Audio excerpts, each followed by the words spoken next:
নমস্কার, welcome to the Phoenix news.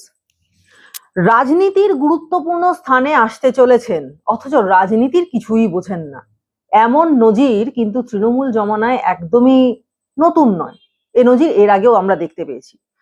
কিন্তু রাজ্য সরকারের অপরাধ ঢাকার চেষ্টার জন্য বা অপরাধ ঢাকার জন্য পুরস্কার হিসেবে প্রাইজ পোস্টিং পেতে চলেছেন, এমন কথা কি এর আগে শোনা গেছে? এবার শোনা যাবে। তার কারণ এবার সেই নজির দেখবে বাংলা। আপনারা ইতিমধ্যেই জানেন যে ২৬-এর বিধানসভা নির্বাচন এই রাজ্যের জন্য, তৃণমূলের জন্য বা রাজ্যের ভবিষ্যতের জন্য কতটা গুরুত্বপূর্ণ।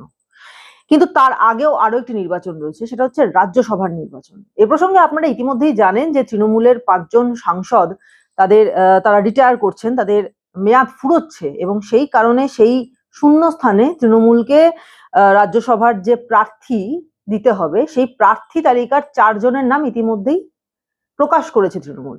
এবং তাতেই বাংলার রাজ্য রাজনীতিতে বিস্ফোরণ হয়েছে, বোমা ফেটেছে যাকে বলা যায়।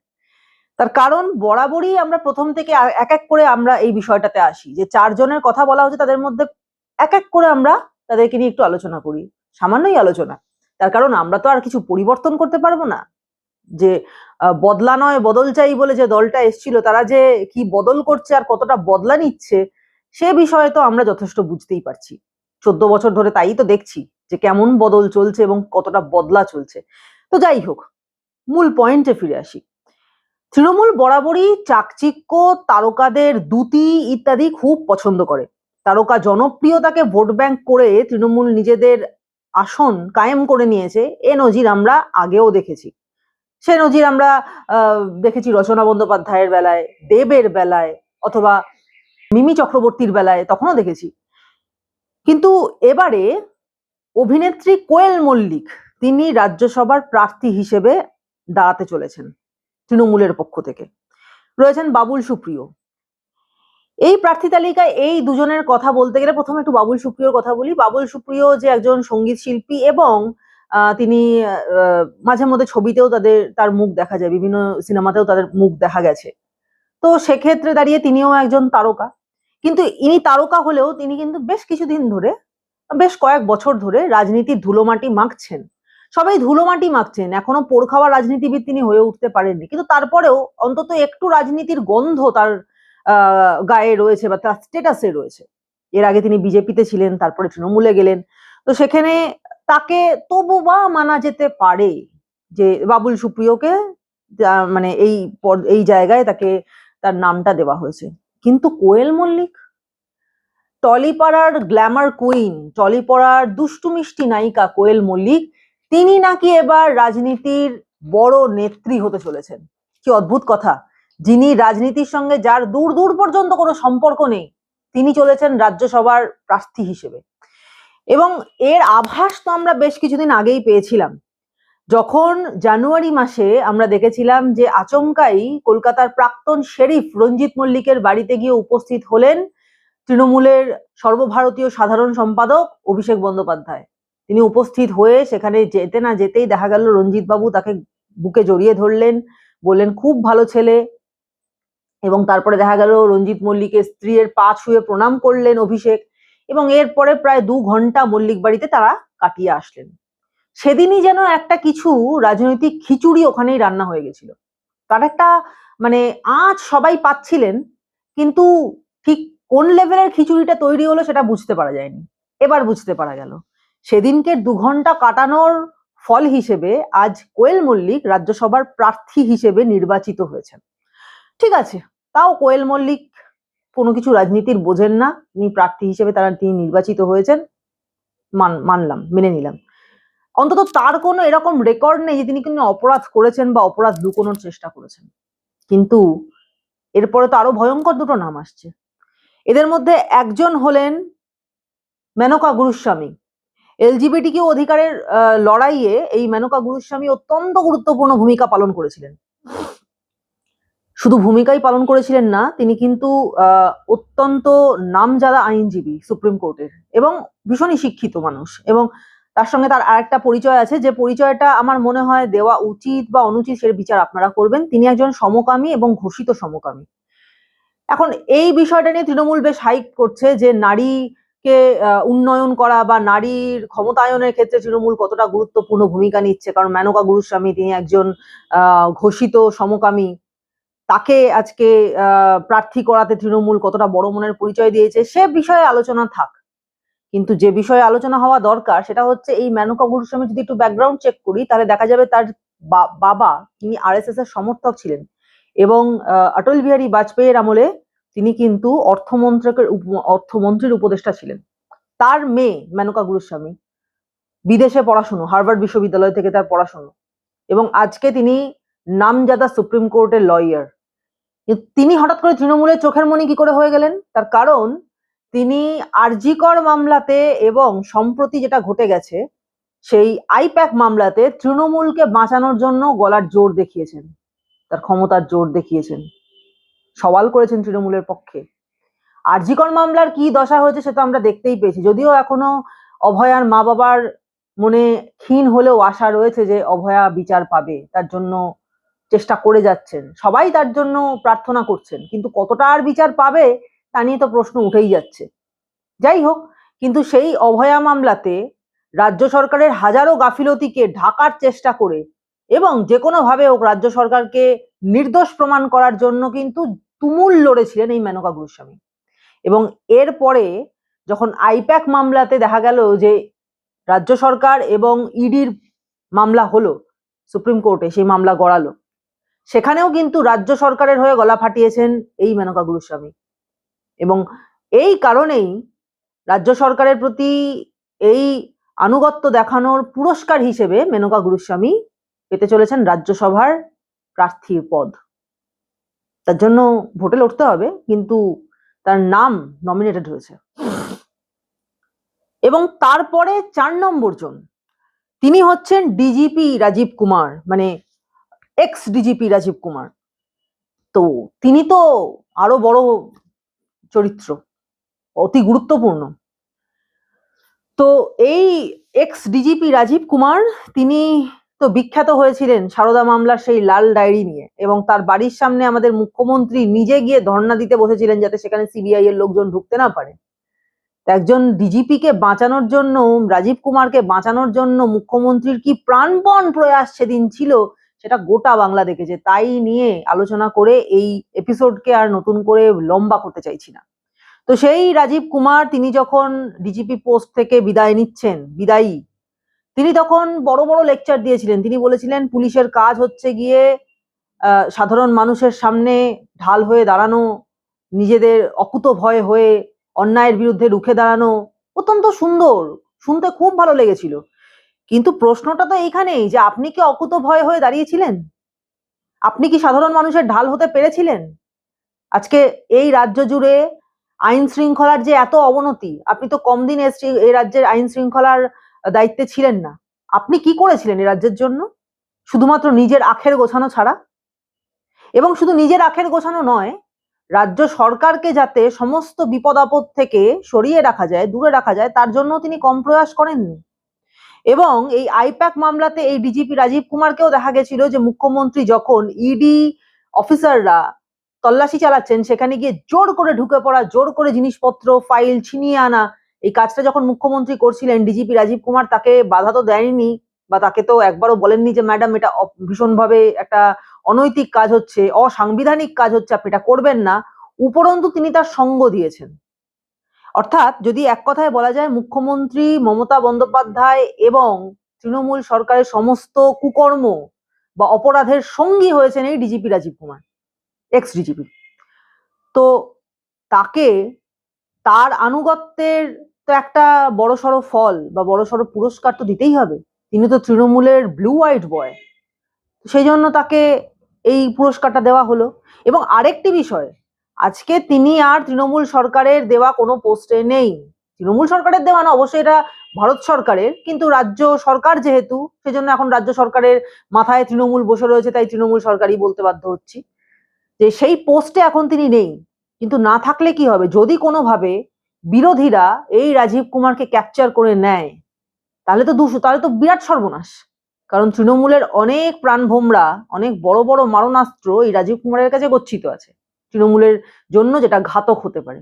সুতরাং যার কাছে এই ঘাতক মারণাস্ত্র রয়েছে তাকে নিজেদের ঘরের ছেলে করে রাখা বা নিজেদের কোলের ছেলে করে রাখা, এটাতেই তো বুদ্ধিমানী।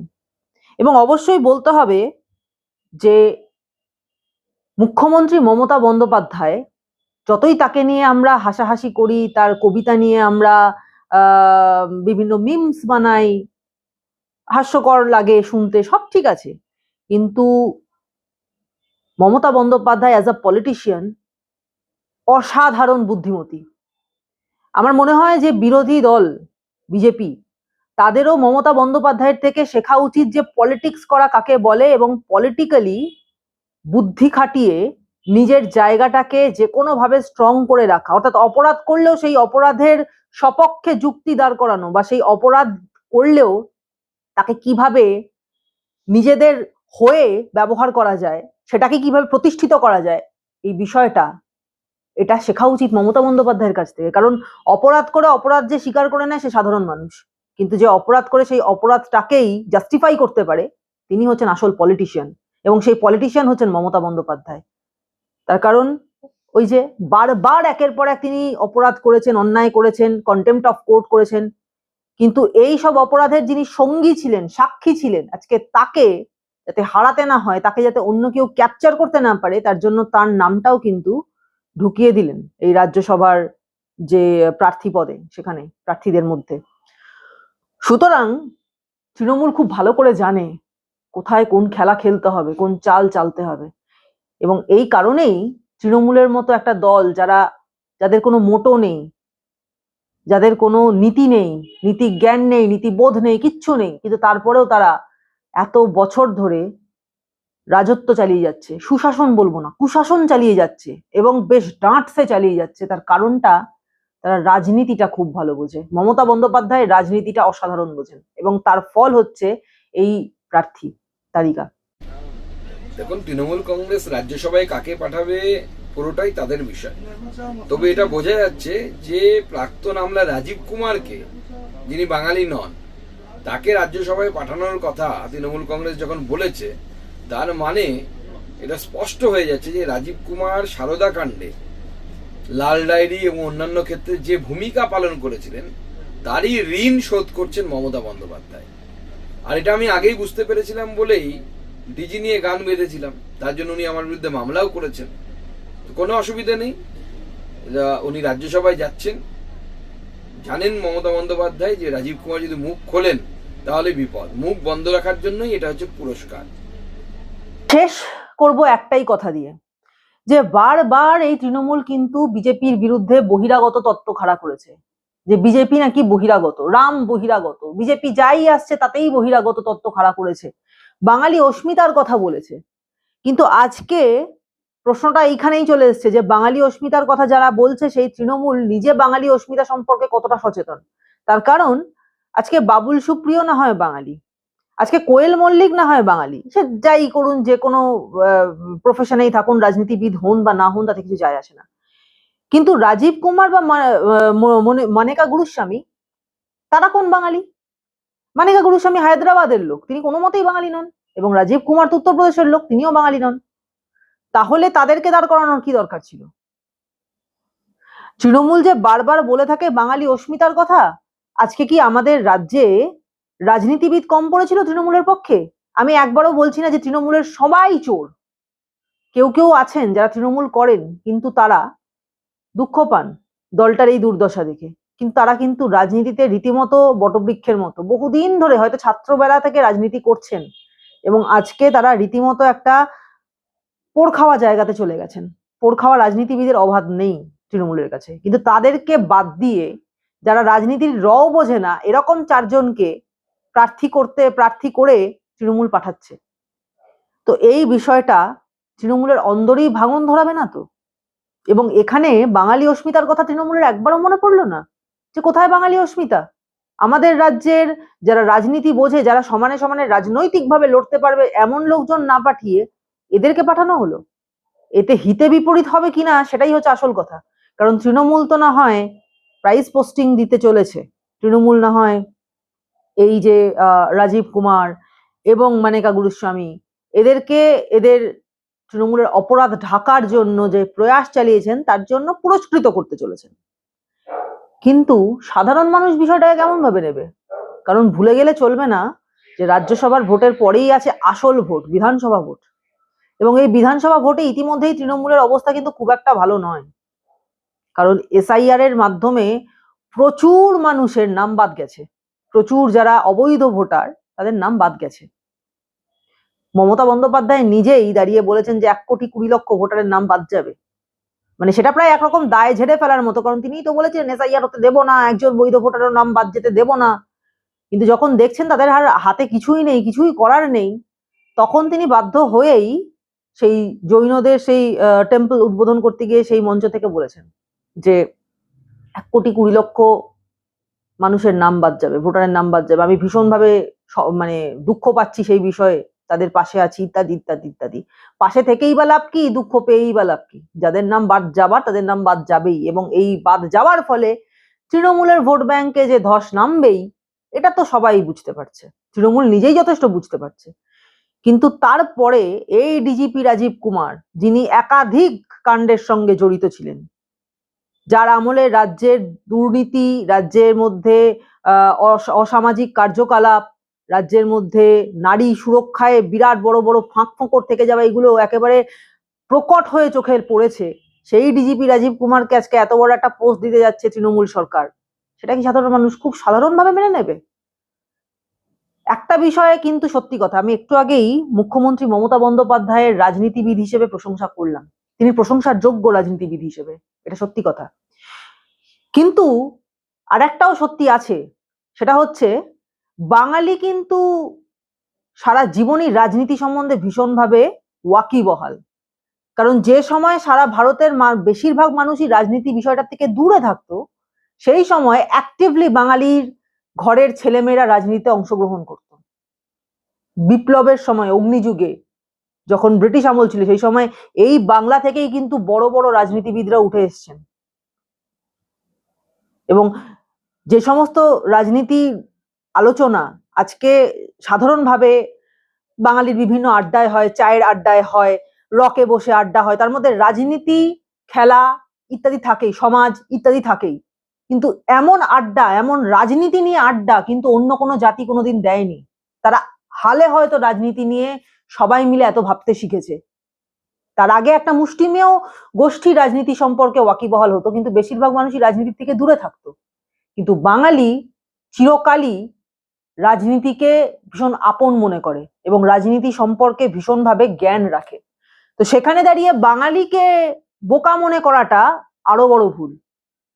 যত বড়ই চতুর রাজনীতিবিদ হন না কেন, যদি বাঙালির রাজনৈতিক বুদ্ধিকে অবহেলা করেন তাহলে সেটা হবে আরো বড় ভুল তৃণমূলের জন্য।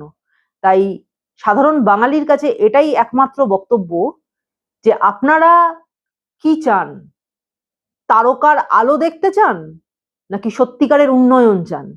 আরো বেশি করে আপনাদের মেয়ে, আপনাদের মা, আপনাদের স্ত্রী, আপনাদের বোনেরা ধর্ষিতা হোক, তাদের মান সম্মান নিয়ে কিছু লুঙ্গি বাহিনীর লোক ছিনিমিনি খেলুক, এটা চান?